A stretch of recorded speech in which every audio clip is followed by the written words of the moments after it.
Hello guys! In today's video, you will learn how to create abandoned cart email on Shopify. So let's start! First, of course, you have to open your Shopify dashboard. Then tap on Marketing. From Marketing, select Automations.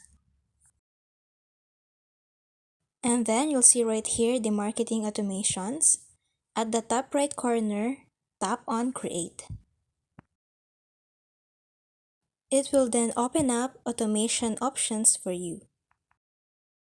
After that, scroll down and then you'll see the abandoned checkout emails by Shopify. You will see here the abandoned email. And that's it. I hope this video helped you out. Thank you for watching.